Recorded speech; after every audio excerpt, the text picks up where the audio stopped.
Imagine living somewhere so remote that a polar bear looking through your window isn't news. It's just a reminder to lock the door and stay quiet.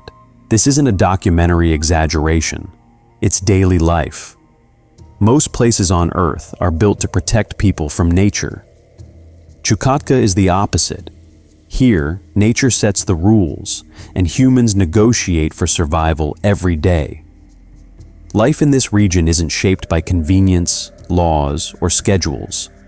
It's shaped by weather, distance, animals, and whether another human will show up when things go wrong. Comfort is not assumed.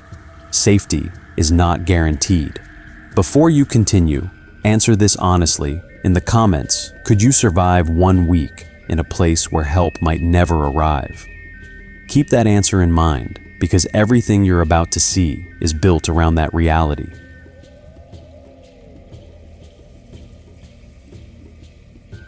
To understand Chukotka, you must first understand its scale. When you look at a map, your brain refuses to accept it. Chukotka is larger than Germany, larger than Spain, yet home to fewer people than a medium-sized European town. The population density is so low that for every person, there are roughly 15 square kilometers of empty land. This isn't countryside. This isn't wilderness dotted with villages. This is a frozen desert. You can travel for hundreds of kilometers without seeing a single human being. No houses, no roads, no animals, just snow, ice, wind, and a silence so deep it becomes physical. The kind of silence that presses against your ears, that makes you aware of your own breathing, your own heartbeat, your own thoughts. There are no visual anchors here, no trees to break the horizon, no buildings to signal safety. The land stretches flat and white, then suddenly rises into jagged mountains, all equally indifferent to your presence. For the people who live here, this emptiness is not unusual. It is normal. Solitude is not loneliness. It is the baseline condition of life.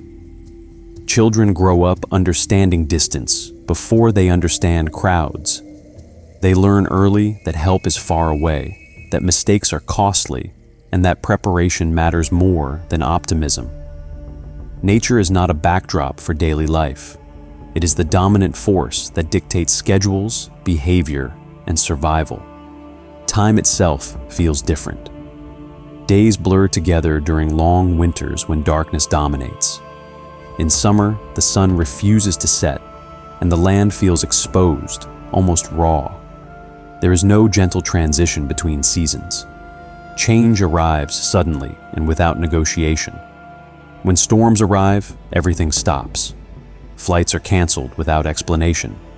Vehicles freeze where they stand. Villages retreat indoors and wait, sometimes for days. Doctors, workers, officials, foreigners, locals, everyone becomes equal in front of the weather.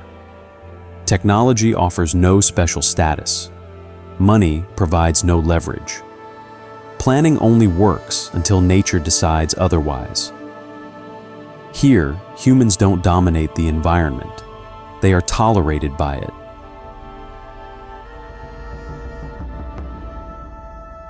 Chukotka is surrounded by water. The Arctic Ocean presses in from the north, frozen and hostile for most of the year. The Pacific Ocean lies to the east, darker, deeper, and deceptively calm. At its easternmost point, Cape Dezhnev, the Eurasian continent simply ends. There is no dramatic marker, no wall, no fence, just rock, wind, and sea. On clear days, when the fog lifts and the air sharpens, you can see Alaska across the Bering Strait. The United States looks close enough to touch, but it might as well be on another planet. That narrow stretch of water represents one of the most psychologically powerful borders on Earth. Less than 100 kilometers separate two superpowers, two histories, two worldviews. During the Cold War, this gap was charged with paranoia, surveillance, and military tension. Missiles, radar stations, and listening posts once watched this frozen horizon relentlessly. Even today, the legacy of that era has never fully disappeared. This proximity has turned Chukotka into one of the most tightly controlled regions in Russia. You cannot simply visit. You cannot book a ticket and arrive like a tourist. Entry requires special permits, often issued only after background checks by security services. Your purpose must be explained, your movements monitored. Even Russian citizens from other regions face restrictions that feel foreign within their own country. Imagine needing intelligence approval just to enter a part of your homeland. For outsiders, the experience is jarring. The landscape feels untouched, ancient, and empty. Yet, the bureaucracy surrounding it is modern, layered, and suspicious. Cameras, checkpoints, and paperwork coexist with villages that still depend on hunting routes passed down for generations. The contrast is unsettling. This creates one of Chukotka's greatest paradoxes. For locals, life is defined by freedom, isolation, and self-reliance. They move across tundra and ice guided by weather, instinct, and memory. Their daily decisions are shaped by nature, not authority. For outsiders, life is defined by surveillance, restriction, and permission. Every step feels observed. Every movement requires justification. Even the sea itself reflects this contradiction. Historically, indigenous people crossed the Bering Strait freely, trading, marrying, and sharing culture between Asia and North America. Families existed on both sides long before borders were drawn on maps. Today, that same crossing is nearly impossible. A short boat journey has been transformed into an unbridgeable political distance. Chukotka feels ancient, yet constantly watched. A place where Stone Age survival skills exist under the shadow of satellite monitoring. A land where you can see the border, feel its closeness, and still know you will never cross it. Here, geography promises connection, politics enforces separation. In most of the world, roads define civilization. Asphalt connects cities, villages, hospitals, markets, and borders. Movement is assumed. In Chukotka, that assumption collapses. Roads barely exist, and where they do, they are temporary, fragile, and often meaningless. There is no continuous highway network, no rail lines stitching settlements together. On the map, Chukotka looks vast. On the ground, it feels fragmented into isolated islands of human life. The only true connection to the outside world is the sky. The capital, Anadyr, is accessible primarily by plane. A one-way ticket from Moscow can cost more than flying to tropical destinations halfway across the globe. And price does not guarantee certainty. Flights are frequently delayed or canceled without warning. Weather decides everything. Fog, wind, ice, or snow can ground aircraft for days. And once you arrive, the journey is not over. It has barely begun. There are no highways connecting villages, no railways stretching across tundra, no dependable year-round routes. In summer, when rivers thaw, cargo ships move slowly along coastlines and waterways, delivering fuel, food, and construction materials in narrow seasonal windows. Entire villages plan their yearly survival around these shipments. Miss one delivery, and shortages follow. In winter, life depends on aircraft and extreme off-road vehicles built to survive conditions that would destroy normal machines. Tracked vehicles crawl across frozen rivers. Massive tires float over snowdrifts. Helicopters land on ice, gravel, or nothing at all. These vehicles are not conveniences. They are lifelines. They are everything at once. Ambulance, school bus, taxi, hearse, mail carrier. A single vehicle may deliver children to school in the morning, transport supplies at midday, evacuate a patient in the evening, and carry the dead by night. There is no specialization here. Machines, like people, must perform multiple roles to justify their existence. Distances are not measured in kilometers, but in fuel tanks and acceptable risk. A trip that looks short on a map can take an entire day, sometimes more, if the weather allows it at all. Routes shift with ice conditions. Landmarks disappear under snow. Navigation relies on experience, not signs. A wrong decision can strand you in white emptiness with no help coming. When storms hit, villages are cut off completely. No supplies arrive. No doctors can be flown in. No evacuations are possible. Phones may work. Radio may crackle. But physically, the village is alone. People ration food. Fuel is conserved. Everyone waits. In Chukotka, movement is never guaranteed. The sky is not just a road, it is the only one. In a place this isolated, relationships are not social niceties. They are survival tools. Trust is not built through shared opinions or friendliness. It is built through reliability under pressure.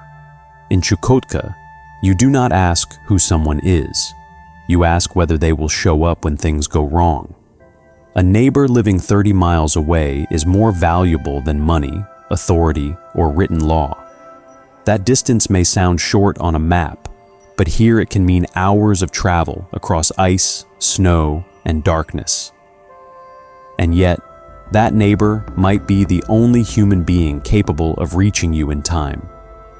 Not a police officer, not an ambulance, not the government.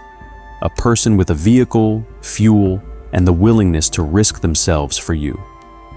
Machines fail routinely in sub-zero temperatures. Engines freeze. Batteries die instantly. Hydraulic lines crack. Heating systems fail during polar winter, when outside temperatures can kill within minutes. A stove going out at night is not an inconvenience. It is an emergency. Medical crises happen when hospitals are unreachable, when flights are grounded, when radio contact is uncertain. A broken leg, an infection, a childbirth complication. Things that are manageable elsewhere become life-threatening here. When that happens, survival depends entirely on who answers your call. There is no assumption that help will arrive quickly. There is no expectation of professional rescue. People prepare for the worst because the worst eventually arrives. And when it does, neighbors become first responders by default. They bring fuel, they bring food, they bring tools, they bring their bodies into dangerous conditions without guarantees. This reality has created an unwritten moral code stronger than any legal system. You never refuse help. You never close your door to someone in danger. You never abandon another human being. These rules are not debated. They are enforced by circumstance. A person who refuses help today may need it tomorrow. Reputation matters more than law because reputation determines whether others will risk themselves for you. This code reshapes behavior. Conflicts are managed carefully. Long-term grudges are rare. Burning bridges is dangerous. Even people who dislike each other cooperate because cooperation is not optional, it is structural. Solidarity here is not philosophical. It is not ideological. It is practical. It is knowing that your survival tomorrow depends on your behavior today. It is understanding that independence has limits, and those limits are defined by weather, distance, and human endurance. In Chukotka, the law exists on paper, but your neighbor exists in reality. And when everything else fails, machines, systems, institutions, it is the neighbor who stands between you and the cold.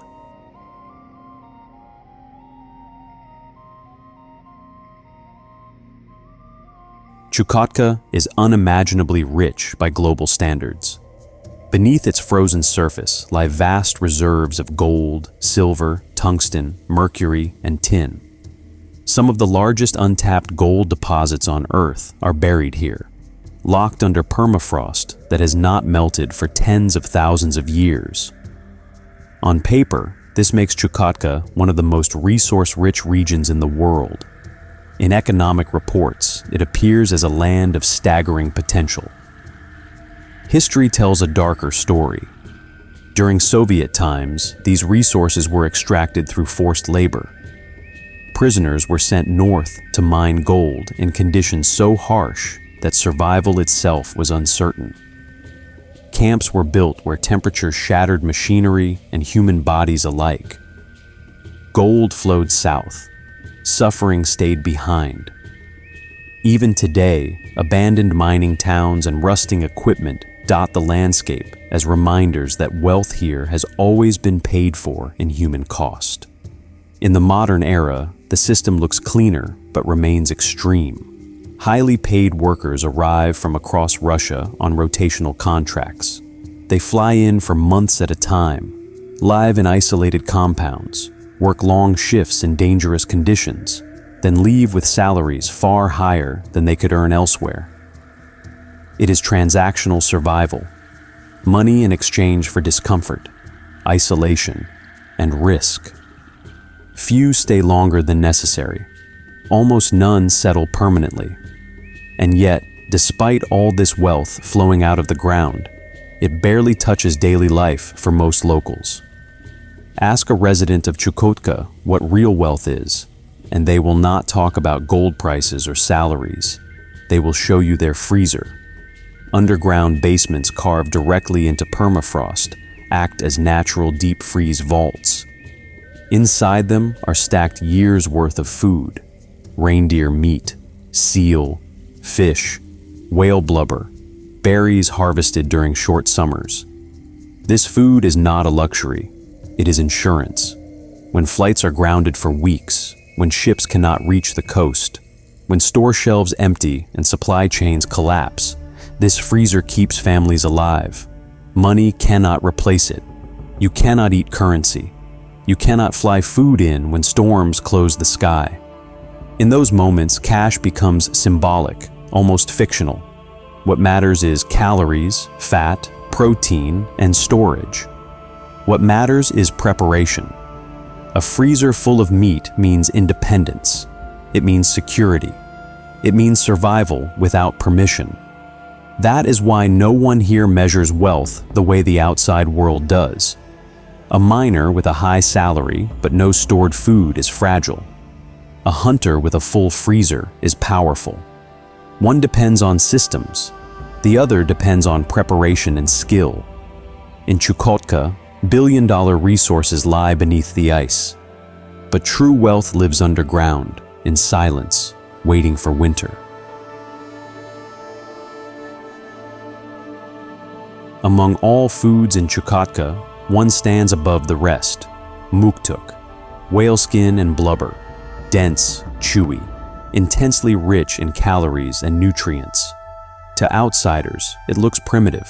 To locals, it is one of the most sophisticated survival foods ever created by human adaptation. Muktuk is not eaten for pleasure. It is eaten for survival. In a land where the sun disappears for months, where fresh plants are unavailable for most of the year, and where imported food can vanish overnight due to weather, the human body faces constant nutritional threat. Vitamin deficiencies are not theoretical here. Historically, they were fatal. Scurvy, weakened immune systems, bone loss, and organ failure were real dangers long before modern medicine arrived. Muktuk solves that problem. Whale blubber is extraordinarily rich in vitamin A, vitamin D, omega fatty acids, and energy-dense fats. These nutrients replace what sunlight and vegetables normally provide elsewhere in the world. The skin contains additional micronutrients and texture that slows digestion, keeping people full for long periods in extreme cold. One small portion can sustain a person for hours of physical labor in freezing temperatures. For outsiders, the taste is shocking. The texture feels unfamiliar. The smell is intense. But taste is irrelevant when food is medicine. For locals, muktuk is life itself. It is strength. It is warmth. It is protection against an environment that offers nothing freely. Children grow up eating it. Elders depend on it. Hunters rely on it to recover from exhaustion. It is not exotic. It is essential. Whale hunting, however, is not casual or commercial. It is among the most tightly regulated practices in the region. Quotas are enforced. Seasons are controlled. Entire villages participate collectively, not individually. The hunt itself is dangerous, requiring coordination, experience, and respect for forces that can kill without warning. When a whale is taken, every part is used. Meat, blubber, skin, organs, bones. Nothing is wasted. Waste is not immoral here. It is suicidal. Distribution follows ancient rules passed down through generations. Families with children receive more. Elders are prioritized. Those unable to hunt are protected. No one is excluded. This system is not charity. It is survival logic. Muktuk is also communal glue. The sharing of it reinforces bonds, obligations, and trust. Refusing to share would isolate a family socially, which in Chukotka is dangerous. Community cohesion is not optional. It is survival infrastructure. This is not tradition preserved for nostalgia. It is biological adaptation refined over centuries. In a world where modern nutrition advice often ignores context, muktuk stands as a reminder that food is not universal. What nourishes one body in one environment may kill another in a different one. In Chukotka, muktuk is not extreme. It is correct. It is proof that human survival is not about preference. It is about alignment with reality.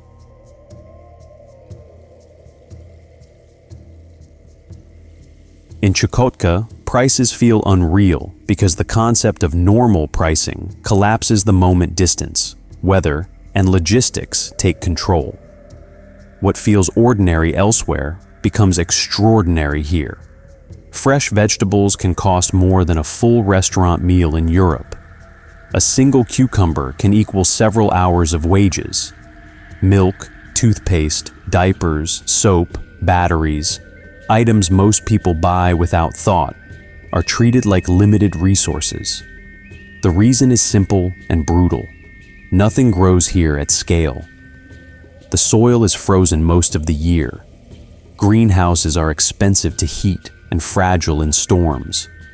Almost everything must be flown in from thousands of kilometers away. Air transport is not a convenience in Chukotka.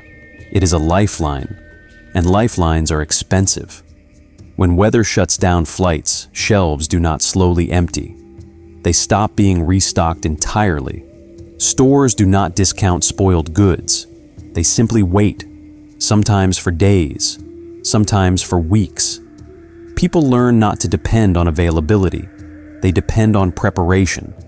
This reality reshapes how people think about food, money, and value. Long-lasting items dominate diets. Flour, grains, canned goods, frozen meat, dried fish. Hunted food is not a cultural preference. It is economic logic. A freezer full of reindeer meat represents months of security. A bag of imported apples represents fragility. Eating fresh salad in winter is not a health trend here. It is a status signal. Only those with stable incomes, connections to supply chains, or government positions can afford frequent fresh produce. For everyone else, fresh vegetables are occasional treats, not staples. Luxury in Chukotka is not jewelry, cars, or electronics. Those things can be ordered, shipped, and replaced. Luxury is freshness. A ripe tomato in January, crisp lettuce, a glass of fresh milk that did not travel across half the planet. These are experiences, not products. Poverty is also defined differently. It is not measured by possessions, but by resilience. A family with limited cash but a full freezer is secure. A family with money but no stored food is vulnerable. When storms hit and planes stop flying, money loses its power. Calories do not. This inversion rewires priorities. People plan months ahead. They buy in bulk when supplies arrive. They store, freeze, dry, and preserve relentlessly. Waste is rare because replacement is uncertain. Children grow up understanding that food availability is not guaranteed. Gratitude replaces entitlement early in life. The psychological impact is profound. Impulse buying disappears. Consumption slows. Value becomes physical rather than symbolic. People stop asking, "Can I afford this?" and start asking, "Will this last?" In Chukotka, wealth is measured in stability, not spending. Poverty is exposure to uncertainty, and luxury is not excess. It is access to freshness, to reliability, to nourishment that does not depend on the weather's permission. Here, the price tag does not tell you what something costs. The supply chain does.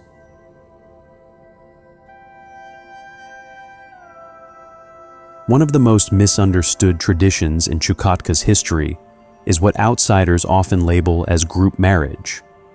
The term itself is misleading because it frames the practice through a modern lens of romance, sexuality, and personal choice. None of those concepts explain why it existed. To judge it by today's moral standards is to completely miss its purpose. To modernize, it looks shocking, immoral, incomprehensible. But in Chukotka, it was never about intimacy. It was survival logic, refined over generations. In extreme isolation, small communities faced a brutal mathematical problem. Populations were tiny. Travel between settlements was rare and dangerous. Winter could last most of the year. If genetic diversity collapsed, illness and weakness followed.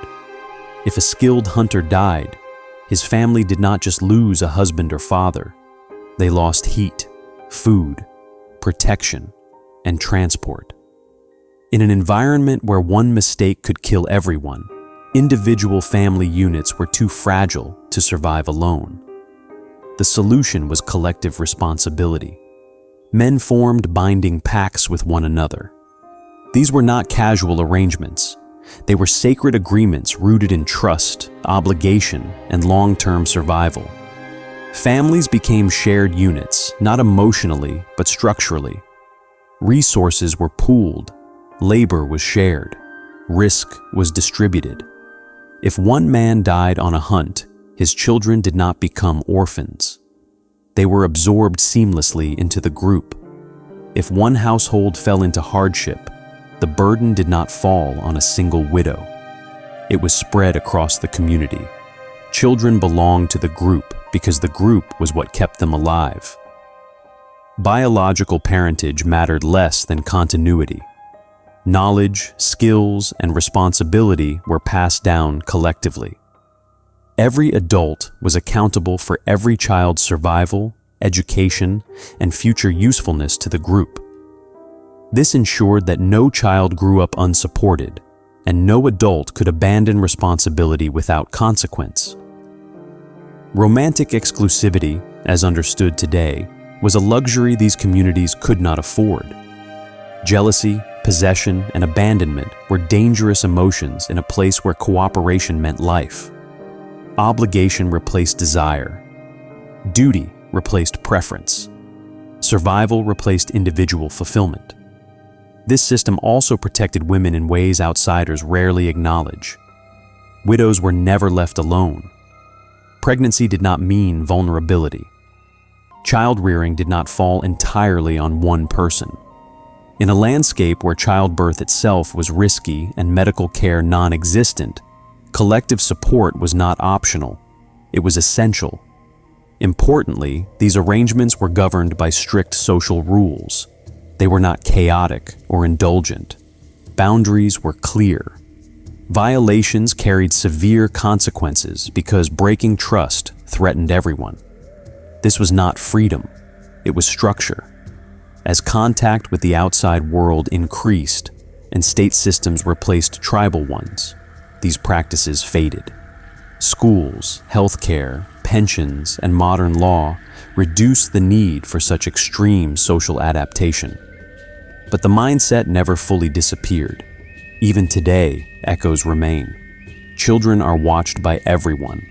Resources are shared without accounting. No one is allowed to fall completely through the cracks. The idea that survival is a collective responsibility still shapes behavior long after the original system vanished. From the outside, group marriage looks like moral collapse. From the inside, it was moral discipline taken to its extreme. It was not about love, it was about continuity, and without it, entire communities would have disappeared into the ice.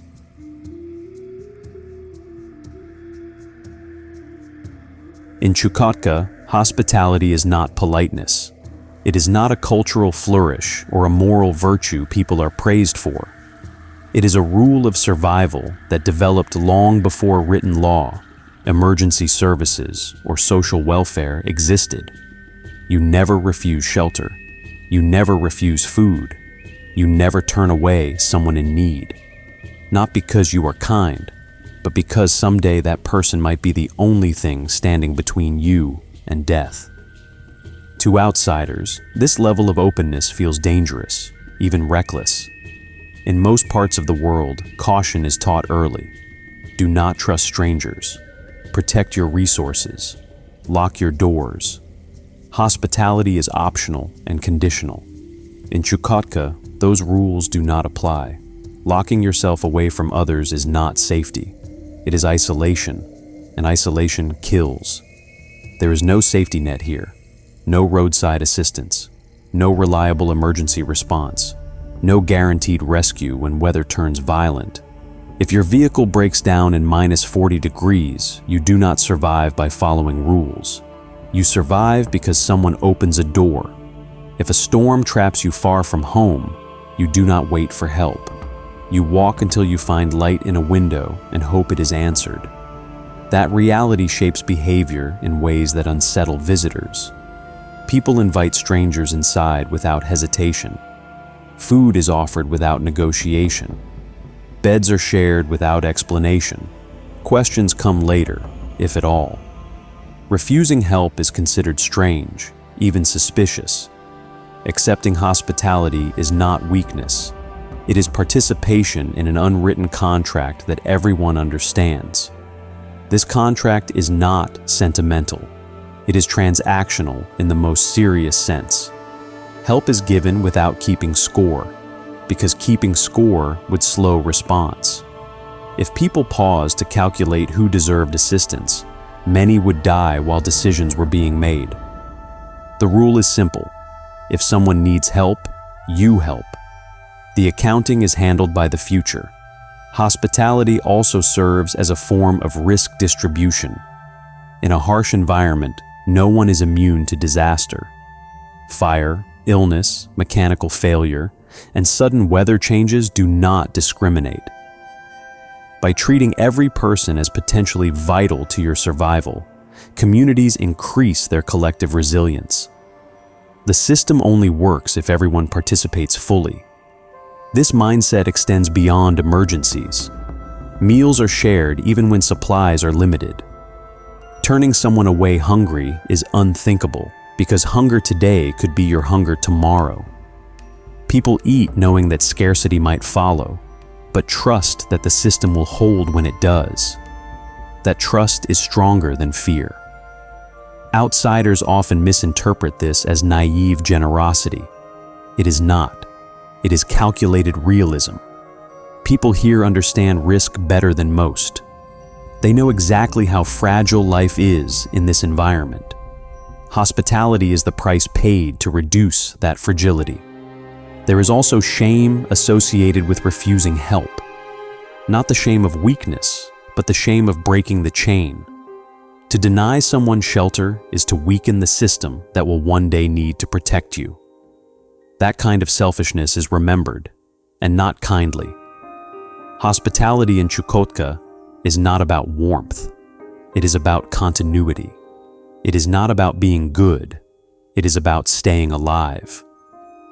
What disturbs outsiders is not the openness. It is the reminder that in the absence of systems, people must become the system themselves.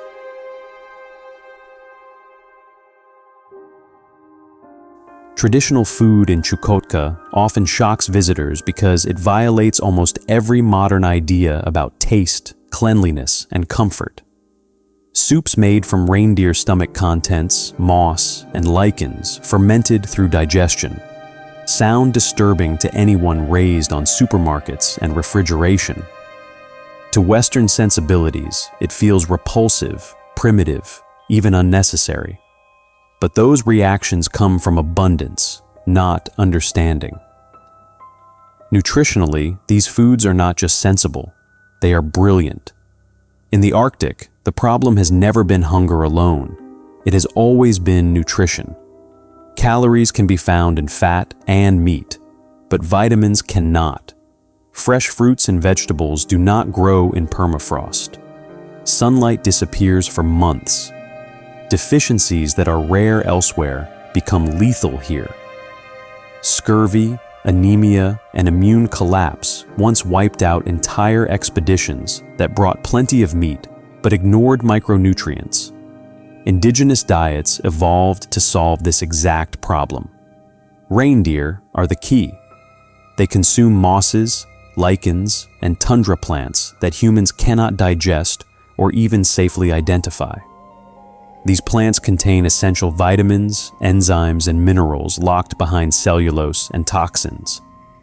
The reindeer's stomach acts as a biological processor, breaking down compounds humans cannot access on their own.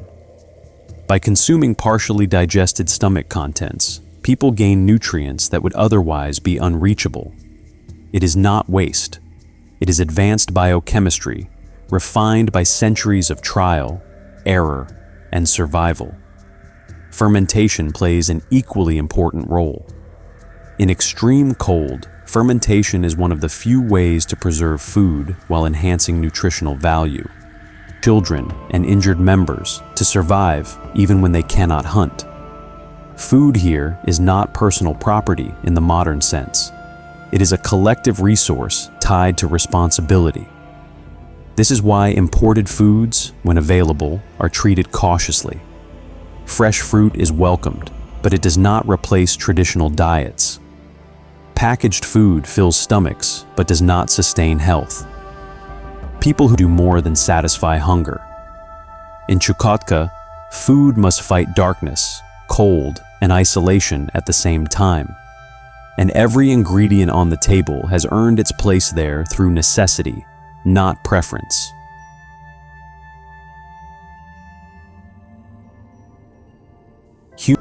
Walruses are one example of this fragile balance.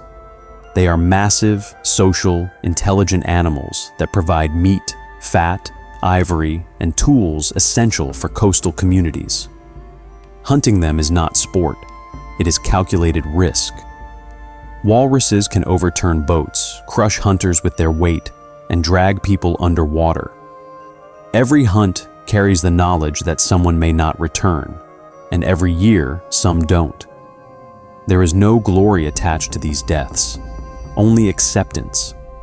Survival here has always required facing danger directly, not pretending it doesn't exist. Polar bears represent an even clearer hierarchy. They are not afraid of humans. They do not retreat at noise or movement. They are curious, patient, and strong enough to kill effortlessly. As climate change alters ice patterns, bears increasingly wander into villages, scavenging near homes, storage areas, and shorelines. They look through windows, they test doors, they learn routines. Children are taught rules that sound extreme to outsiders, but are non-negotiable here. Never walk alone, never run blindly, never turn your back, Never assume safety because you are close to home. These are not lessons taught once. They are reinforced constantly because forgetting even once can be fatal. Communities adapt their architecture around this reality. Buildings are last resort tools. Killing a polar bear is heavily regulated and avoided whenever possible. Bears are not enemies. They are residents. Removing one disrupts the balance and invites consequences. This relationship extends beyond large predators. Weather, ice, sea currents, and terrain are treated with the same respect. Thin ice is not challenged. Storms are not defied. There is no belief that technology guarantees safety. Machines fail. Radios go silent. Engines freeze. Overconfidence kills faster than cold. What defines life in Chukotka is humility. Not in the modern moral sense, but in a biological one. Humans survive here by recognizing limits. They observe animal behavior, seasonal patterns, and subtle environmental changes. Knowledge is passed through stories, warnings, and shared experience, not written manuals. Outsiders often describe this environment as hostile. Locals do not. Hostility implies intent. The land has none. It simply exists. It follows its own rules. Those who respect them live. Those who don't are removed without drama. This perspective reshapes how people see themselves. There is no illusion of dominance, no belief that progress has conquered nature. Modern tools help, but they do not erase risk. A snowmobile can fail as easily as a sled. A satellite phone does not stop a storm. Comfort is temporary. Awareness is permanent. Living alongside animals that can kill you without effort changes behavior at a deep level. People listen more. They watch more. They act with caution, not because they are afraid, but because fear is unnecessary when respect is sufficient. In Chukotka, humans are not rulers. They are participants. They are tolerated. And survival depends on remembering that every single day. Chukotka isn't extreme to shock you. It's extreme to remind you what life looks like when comfort disappears and only reality remains. No convenience, no guarantees, no systems to hide behind. Just food, trust, preparation, and the people next to you. So, here's the question that actually matters. After seeing how life really works at the edge of the world, do you think modern society has made us safer or just softer? Write your answer in the comments. I read them, and they shape what stories come next. And if you want more places and stories that expose how humans survive when rules, comfort, and certainty collapse, subscribe. Not for travel fantasies. For reality most people never see. Because once you understand how people live where help might never come, you'll never look at normal life the same way again.